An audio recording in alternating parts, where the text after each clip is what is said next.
दरअसल ये गांव अपने चमत्कारिक मंदिरों के लिए बहुत प्रसिद्ध था। इस गांव के लोग बड़े ही श्रद्धा पूर्वक भगवान विश्वकर्मा जी की पूजा करते थे और उनका मानना था कि इस गांव के मंदिरों को खुद भगवान विश्वकर्मा जी ने बनाया है। अरे बेटा राजेश, मैं पूजा में बैठ रही हूँ, तू जरा मुझे 2-4 पीले फूल ला कर दे दे। ठीक है माँ, अभी लाया। ऐसा कहकर राजेश बाहर जाता है और वहीं पास ही के पेड़ से कुछ पीले फूल तोड़ कर लाता है। ये लो माँ, तुम्हारे फूल। अब मैं काम पर जा रहा हूँ। अच्छा ठीक है बेटा, संभल कर जाना। फुलवा के पूजा घर में विश्वकर्मा जी की बहुत बड़ी फोटो लगी हुई थी, जहाँ बैठकर फुलवा पूजा पाठ किया करती थी। फुलवा विश्वकर्मा जी की पूजा मग्न होकर किया करती, तभी उसे एक आवाज आती है। राजेश की माँ, सुनती हो? आवाज सुनकर फुलवा बाहर आती है। अरे पुजारी जी, आप आइए, अंदर तो आइए। आज मैं तुम्हारे लिए इतनी बड़ी खुशखबरी लाया हूँ कि तुम खुश हो जाओगी। क्या बात है पुजारी जी, मैं कुछ समझी नहीं। वो उस दिन तुमने राजेश के लिए लड़की देखने की बात कही थी ना? हाँ, तो मिली क्या कोई? अरे हमारे राजेश के लिए ऐसा रिश्ता आया है कि तुम्हें विश्वास नहीं होगा। यहीं पास के ही शहर की लड़की है। लड़की वालों को राजेश बहुत पसंद आया है, बस चट मंगनी और पट ब्याह करना चाहते हैं। ये सब सुनकर फुलवा थोड़ी घबरा जाती है। क्या हुआ फुलवा बहन, इतनी बड़ी खुशखबरी सुनकर तुम उदास क्यों हो गई? पुजारी जी, हमारा ये गांव विश्वकर्मा जी के चमत्कारिक मंदिरों से भरा पड़ा है। हमारे दिन की शुरुआत उनकी पूजा पाठ से ही होती है, लेकिन ये शहर की लड़की क्या समझेगी इन सब बातों को? ऐसा थोड़े ना है, ब्याह के बाद हर लड़की अपने ससुराल वालों के रंग ढंग में ढल ही जाती है। वैसे भी अब तुम बूढ़ी हो गई हो, तुम्हें भी तो कोई सहारा चाहिए कि नहीं? ऐसा रिश्ता बार बार नहीं आता। पुजारी जी की बात सुनकर फुलवा इस रिश्ते के लिए हाँ कर देती है और फिर राजेश की शादी राधिका से हो जाती है। राधिका रसोई घर में अपनी पहली रसोई बना रही होती है। वाह, हलवा देखने में तो बड़ा ही स्वाद लग रहा है, जरा चक्के तो देखो। ये क्या कर रही है बेटी? आज तुम्हारी पहली रसोई है, इसे चख कर झूठा मत करो। सबसे पहले थोड़ा सा हलवा निकाल कर विश्वकर्मा जी के चरणों में अर्पित कर दो, तब जाकर किसी को देना। ये सब सुनकर राधिका जोरों से हंसने लग जाती है। माँ जी, यहाँ तो दुनिया चांद पर पहुँच गई है और आप ये कैसी अंधविश्वास की बातें कर रही हो? अरे नहीं बेटा, हमारे गांव में विश्वकर्मा जी की कृपा है। यहाँ पर कई सारे मंदिर अचानक रातों रात बने हैं। उनकी पूजा किए बिना हम कोई शुभ काम नहीं करते। आपको मानना है ना तो मानिए, लेकिन मैं नहीं मानती इन सब दाकियानूशी बातों को। ऐसा कहकर राधिका बिना विश्वकर्मा जी को भोग लगाए हलवा खाने लग जाती है। राधिका कभी भी पूजा पाठ नहीं किया करती थी और तो और वो भगवान विश्वकर्मा जी का मजाक भी उड़ाया करती। बेटा, तुम्हें ना मानना हो तो ना मानो, लेकिन इस तरह विश्वकर्मा भगवान जी का मजाक तो ना उड़ाया करो। माँ जी, मैं शहर की पढ़ी लिखी लड़की हूँ, मैं नहीं मानती इन सब बातों को। अच्छा, तो जिस दिन अपनी आँखों से देख लोगी तब तो मानोगी ना? तब तक तब देखेंगे। फुलवा चाहती थी कि उसकी ही तरह राधिका भी विश्वकर्मा जी की पूजा करे, इसीलिए उसे यकीन दिलवाने वो राधिका को विश्वकर्मा भगवान जी के एक चमत्कारिक मंदिर में ले जाती है, जो देखने में बहुत सुंदर था। अरे वाह माँ जी, ये मंदिर तो बहुत सुंदर है, बनाने वाले ने क्या खूब बनाया है। बेटा, ये मंदिर किसी इंसान ने नहीं बल्कि स्वयं भगवान विश्वकर्मा जी ने बनाया है। लीजिए, आप तो फिर से शुरू हो गई।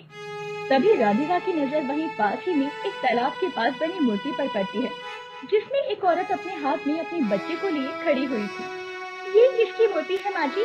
बेटा, ये हमारे गांव की ही औरत है। ऐसा कहते हैं कि इसने विश्वकर्मा भगवान को मंदिर बनाते हुए देख लिया था, जिसके बाद ये पत्थर की बन गई। ऐसा भी कहीं होता है कि भला? अरे छोड़ो, जब तुम्हें मानना ही नहीं है तो क्या फायदा है कहकर। हाँ, मुझे भी नहीं सुननी आपकी ये बिना सर पैर की बातें। उस रात राधिका गहरी नींद में सो रही थी, तभी उसे हथौड़े के पीटने की आवाज आती है। अरे ये क्या, इतनी रात गए कौन हथौड़ा पीट रहा है? इस गवार गांव के लोगों को भी चैन से सोने की आदत नहीं है। इस हथौड़े की आवाज से तो मुझे नींद ही नहीं आ रही। खुद ही चलकर देखती हूँ, इतनी रात गए कौन इतनी मेहनत मजदूरी कर रहा है। राधिका आवाज को सुनते सुनते एक सुनसान जगह पर जा पहुँचती है, जहाँ उसे एक अधेड़ उम्र का आदमी हथौड़ा लिए काम करता हुआ दिखाई पड़ता है। अरे ओ भैया, इतनी रात गई, ये क्या ठोका पीटी लगा रखी है? राधिका की आवाज सुनकर वो पीछे मुड़ता है। बेटी, वो मैं कुछ बनाने की कोशिश कर रहा था। आपकी आवाज सुनकर मुझे नींद नहीं आ रही, आप ये काम सुबह कर लेना। बेटी, मुझे रात में ही काम करना अच्छा लगता है, लेकिन तुम कहती हो तो मैं अभी काम बंद कर देता हूँ। अगली सुबह राधिका अपनी सास को रात की सारी कहानी बताती है। माँ जी, आपके उस मंदिर बनाने वाले भगवान का पता चल चुका है। अरे मैं कुछ समझी नहीं, तुम ये क्या कह रही हो? आप जिसे भगवान समझ रही थी, दरअसल वो एक अधेड़ उम्र का आदमी है जो रात गए इन मंदिरों को बनाता है।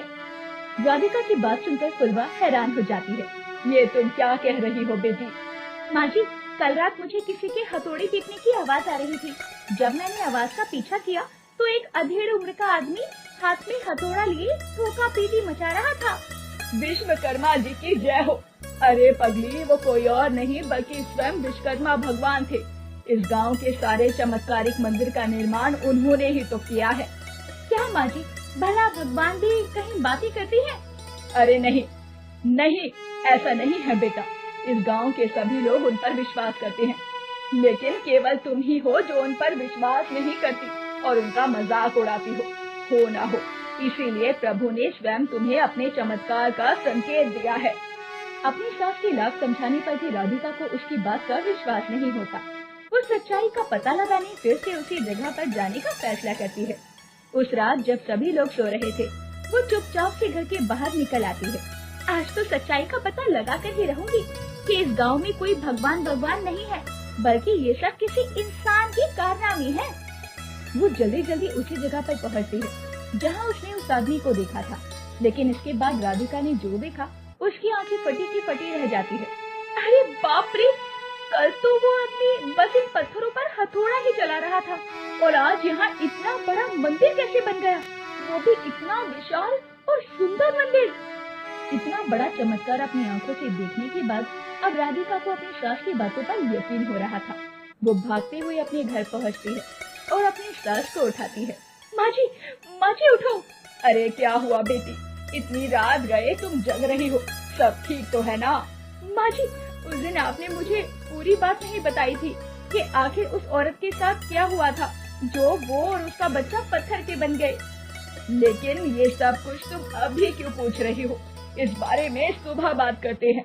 नहीं माँ जी, मुझे अभी जानना है कि आखिर उस औरत के साथ हुआ क्या था। इसके बाद फुलवा उसे पूरी बात बताती है। एक दिन वो औरत अपने बच्चे को लेकर उस मंदिर के पास वाले तालाब में कपड़े धोने गई थी। अचानक उसे कुछ आवाज आती है।